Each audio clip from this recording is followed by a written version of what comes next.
খাটের নিচে হঠাৎ বিকট শব্দ, ঘুম থেকে উঠে বাড়ির লোকজনের চোখ কপালে। খাটের নিচে লুকিয়ে রয়েছে বিশাল আকৃতির একটি বেঙ্গল মনিটর লেজার্ড। ঘটনাটি কাছাড়ের কাটিকুড়া সিদ্ধেশ্বর দ্বিতীয় খণ্ড গ্রামের। রবিবার গীতু মালাকারের বাড়িতে আচমকাই এই সরীসৃপের উপস্থিতি ঘিরে আতঙ্ক ছড়িয়ে পড়ে। বাড়িতে কোনো পুরুষ সদস্য না থাকায় পরিবারের মহিলারা বিষয়টি জানান সিদ্ধেশ্বর গাঁও পঞ্চায়েতের সভাপতি রিপন রায়কে। খবর পেয়ে তিনি ঘটনাস্থলে পৌঁছে খাটের নিচে বিশাল আকৃতির বেঙ্গল মনিটর লেজারটি দেখতে পান। এরপর খবর দেওয়া হয় বন বিভাগের শিয়ালটেক বিট অফিসে। অ্যাসিস্ট্যান্ট বিট অফিসার সাধন দাসের নেতৃত্বে দ্রুত ঘটনাস্থলে পৌঁছান বনকর্মীরা। স্থানীয়দের সহযোগিতায় দীর্ঘক্ষণ চেষ্টা চালানোর পর অবশেষে বন বিভাগের কর্মী সাধন দাস, মিটু দে এবং শাহাদুত হোসেন চৌধুরী সরীসৃপটিকে নিরাপদে উদ্ধার করতে সক্ষম হন।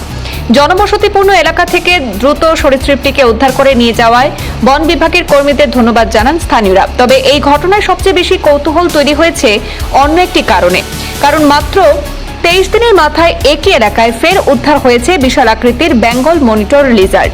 বারবার জনবসতিপূর্ণ এলাকায় এই সরীসৃপের উপস্থিতি ঘিরে এখন স্থানীয়দের মধ্যে কৌতূহল আর চাঞ্চল্য তৈরি হয়েছে। কয়েকদিন আগে আমরা বন বিভাগের হাতিরাজ থেকে একটা সাপ আমরা বাহির করে দিয়েছি, বুই সাপ। আজকে আমরা এখানে সেম জায়গাতে এইরকম একটা বুই সাপ পাই এইটারে দরিয়া আমরা বড়াই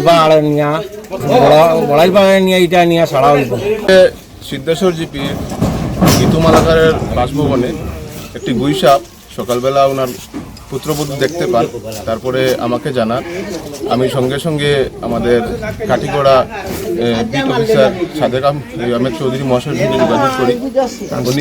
উনি ওনার স্টাফ পাঠিয়েছেন বর্তমানে এই গীতু মালাকারের বাসভবনে সাধন দাসের নেতৃত্বে। উনি অ্যাসিস্ট্যান্ট বিট অফিসার। তো আমরাও এসে উপস্থিত হই গীতু মালাকারের ঘরের ভিতরে। তো প্রায় 10 কেজি ওজনের একটা গুই সাপ আমরা এখন বর্তমানে ধরতে সক্ষম হয়েছি। আমাদের ফরেস্ট টিম মিলে এটাকে রেস্কিউ করতে সক্ষম হয়েছে। তো বর্তমানে বস্তাতে বন্দি করা আছে।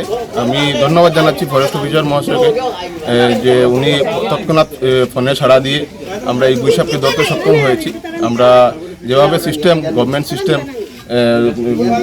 জঙ্গলে নিয়ে এটাকে আবার ছেড়ে দেওয়া হবে, আমরা ধন্যবাদ জানাচ্ছি পুনরায় আমাদের বন বিভাগকে।